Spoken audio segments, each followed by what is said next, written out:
বাক্যও জানো সেটা অপরের মাঝে পৌঁছায় দাও। তা আমাদেরও কিন্তু কিছু দায়িত্ব রয়েছে, আমাদেরও কিছু কর্তব্য রয়েছে।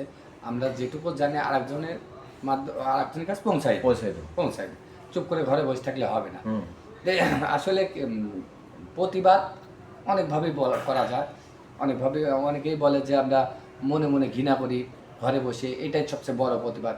কিন্তু না, জিহাদ একজনকে জিহাদ করতে হলে কোরআনে যেহেতু জিহাদের কথা উল্লেখ আছে, জাহিদু ফি সাবিলিল্লাহ, আল্লাহ বলছে আমার রাস্তায় জিহাদ করো, আমার রাস্তায় জিহাদ করো। আল্লাহর রাস্তা আমরা তো বুঝতে পারি, সাধারণ লোক বুঝতে পারি যে কোনটা আল্লাহর রাস্তা করলে কোনটা আল্লাহর বিপরীত। আমরা নিজের সাথে আসলে ইসলামিক দল এরকম, জামাত ইসলাম এমন কোনো স্বার্থ ছাড়া নিজেকে আল্লাহর রাস্তায় বিসর্জন দেওয়াকেই তো জিহাদ বলে। হ্যাঁ, আল্লাহর রাস্তায় আল্লাহর দিন কায়েমের জন্য সংগ্রাম করাকে জিহাদ বলে। এটাই সংগ্রাম, এটাকে জিহাদ বলে। তাই আসলে আমাদের চাওয়া তো ওইটাই যে দিনটা কায়েম করবো, ইসলামিক রাষ্ট্র পরিচালিত হবে, কোরআনের আইন অনুযায়ী দেশ পরিচালনা হবে, প্রত্যেক ঘরে ঘরে কোরআনের ছায়াতলে মানুষ থাকবে, মানুষ নির্বিঘ্নে রাস্তায় চলাচল করবে, কারোর মানে অন্যায়ভাবে সম্পদ মানে আত্মসাৎ করবে না, বা মানুষকে মানে অন্যায়ভাবে বিশৃঙ্খলা হানাহানি করবে না। এটাই জামাত ইসলামের চাওয়া পাওয়া, এবং এই জন্য জামাত ইসলাম চাচ্ছে যে তারা ক্ষমতায় আসুক। আর ক্ষমতা ছাড়া মানুষ কিন্তু কোনো কিছু সম্ভব না।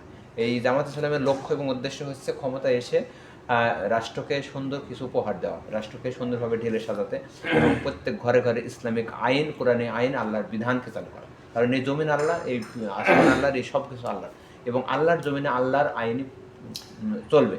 আমি আরেকটা বিষয়, যেহেতু এটা অভ্যন্তরীণ বিষয়, আপনার প্রশ্নের বাইরে আরেকটা বিষয় ক্লিয়ার করতে চাই। যে দেখেন, এই যে বর্তমান সময়ে মাজার ভাঙা, ভাস্কর্যগুলো ভাঙা, এগুলো সরাসরি মানুষ কি বলতেছে, যেগুলো জামাত ইসলাম করতেছে। জামাত ইসলাম না, এটা সম্পূর্ণ ভুল ধারণা। কারণ কি, এটা সর্বস্তরের মানুষ করতেছে। এখন আমার বাংলাদেশে যেগুলো মাজারগুলো আছে, এগুলা ভণ্ড পীরে, ভণ্ড মাজার, এগুলো মাজার কি কার্যকলাপ হয় বর্তমান সময়ে সেটা তো কারোর অজানা নাই। তো সর্বস্তরের আওয়ামী লীগ, বিএনপি, জামাত নাই, সর্বস্তরের মানুষ একত্রিত হয়ে আর মাজারে যে গোড়াপত্তন, মাজারে যে কীর্তিকলাপ, মাজারে যে কি হয় না হয় সবাইকে জানা। একজন টুপিওয়ালা দেখে আপনি বলে দিচ্ছেন নির্দিষ্ট করে যে হচ্ছে জামাত ইসলাম, অথচ কি আমার লিবাস তো মনে করেন টুপি নেই, পাঞ্জাব আছে, সাদা, আমি জামাত ইসলামের কর্মী। আমি যদি এক জায়গায় করে আপনি চিহ্নিত করতে পারতেছেন না, একটা অকারণ করলাম, চিহ্নিত করতে পারতেন। তবে কিন্তু সর্বস্তরের মানুষ, ইসলাম যেহেতু ভাস্কর্যের অনুমতি নাই ইসলামে, তাইলে এখানে একটা ভাস্কর্য থাকলে যার জানা আছে সে, তার খারাপ লাগতেই পারে। আসলে বর্তমানে